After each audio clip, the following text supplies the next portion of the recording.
Disleksia ialah gangguan pada proses belajar yang ditandai dengan kesulitan saat menulis, membaca, dan bekerja. Biasanya, penderita disleksia akan kesulitan dalam mengidentifikasi kata-kata yang diucapkan dan mengubahnya menjadi huruf atau kalimat.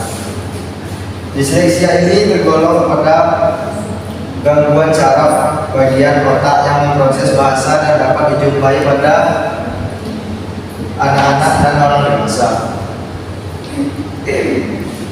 Penderita penyakit ini tidak mempengaruhi tingkat kecerdasan seseorang. Selain itu, disleksia juga disebut sebagai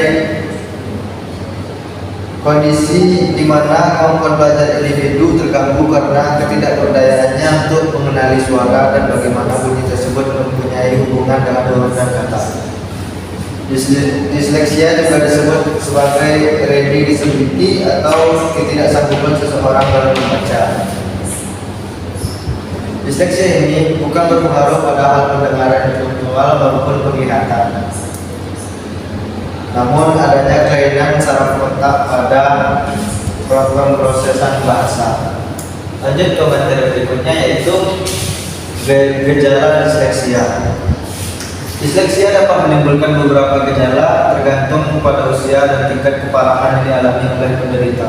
Dapat muncul pada usia 1-2 tahun atau setelah dewasa.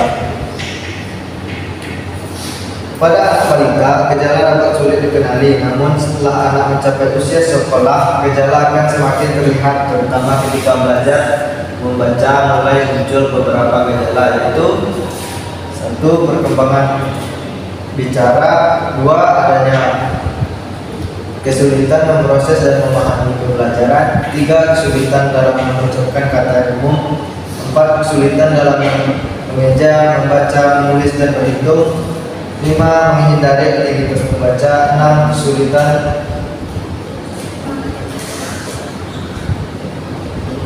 mengingat huruf dan angka, 7. Kesulitan dalam membedakan huruf tertentu. Selain itu, ada juga beberapa gejala yang dialami oleh remaja dan dewasa. Tandanya tetap sama, namun ada beberapa hal yang menambah kondisi tersebut. 1.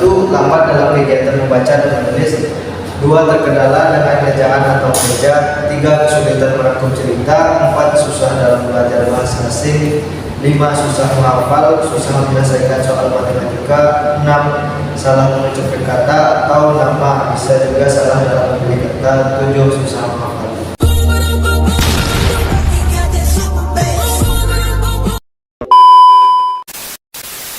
Saya di sini akan menjelaskan tentang penyebab terjadinya disleksia, lalu jenis-jenis disleksia. Penyebab terjadinya disleksia disebabkan oleh beberapa faktor. Namun pada umumnya itu disebabkan oleh karena adanya kerusakan pada otak. Namun ada faktor lain seperti faktor pendidikan, psikologis, biologis, dan yang pertama faktor pendidikan. Biasanya ini dipengaruhi oleh cara belajar anak, seperti bagaimana mereka sulit dalam menggunakan huruf B dan W, huruf M dan W, serta angka-angka dan angka 9. Yang kedua faktor psikologis. Biasanya faktor psikologis ini bisa dari beberapa faktor, yaitu adanya rasa kurang disiplin, lalu adanya kurang rasa kerjasama dengan guru, stres juga dapat salah satu menjadi faktor bahwa stres juga dapat menjadi salah satu faktor terjadinya disleksia ini. Yang ketiga faktor biologis atau gen. Para peneliti berpendapat bahwa salah satu terjadinya disleksia ini adalah faktor biologis. Yang ketiga faktor biologis atau gen. Dalam hal ini para peneliti meyakini bahwa disleksi merupakan akibat dari penyimpangan fungsi bagian-bagian tertentu dari otak. Yakini bahwa area tertentu dari otak anak disleksia perkembangannya lebih lambat dibandingkan anak-anak umumnya.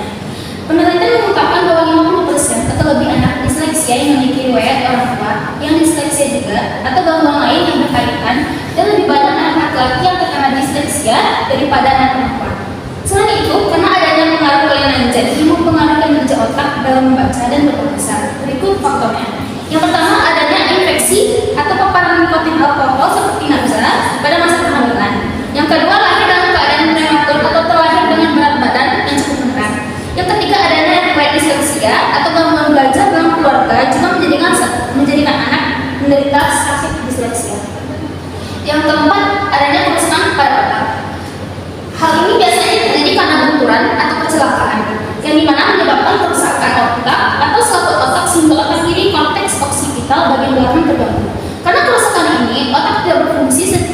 dengan baik, serta tidak dapat mengenali semua citra atau image yang ditangkap indera penglihatan karena ada gangguan sambungan otak kiri dan kanan.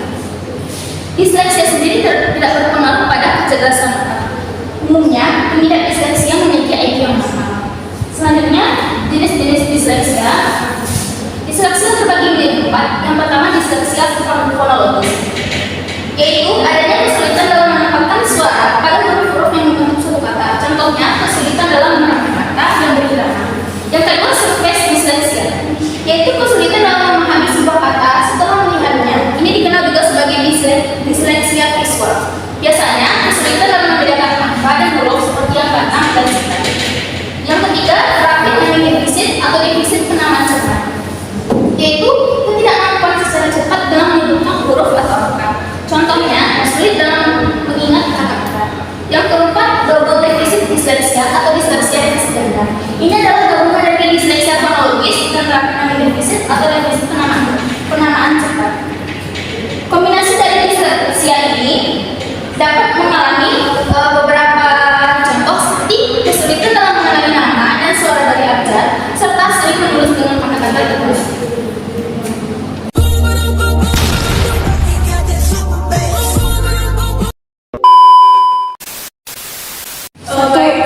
Di sini saya akan melanjutkan penjelasan tentang komplikasi disleksia dan penanganan disleksia. Disleksia itu yang dibiarkan tanpa pendekatan yang efektif bisa menimbulkan beberapa komplikasi. Contohnya yang pertama itu masalah belajar. Dalam masalah belajar itu dan memahami materi pembelajaran sekolah yang berakibatkan dalam pendidikan. Lalu yang kedua, gangguan sosial. Gangguan sosial yang diakibatkan dari adanya rasa kurang percaya diri, kecemasan, agresi, dan depresi. Yang ketiga, mengalami anterior deficit hyperactivity disorder yang mengakibatkan sulitnya mempertahankan perhatian hipnotis dan serta memperlakukan inklusif. Lalu cara menangani disleksi ada beberapa cara. Yang pertama yaitu penanganan pada anak-anak dapat dilakukan dengan beberapa cara. Yang pertama kita melakukan dengan membaca sesuatu buku itu dengan lantang di depan anak tersebut. Lalu yang kedua, kita tuh memberi dorongan anak untuk berani membaca buku tersebut. Lalu yang ketiga, kita memberikan waktu batasan untuk menonton televisi atau memainkan gadget atau main di luar. Pokoknya kita harus memberikan anak itu waktu untuk belajar. Terus yang keempat,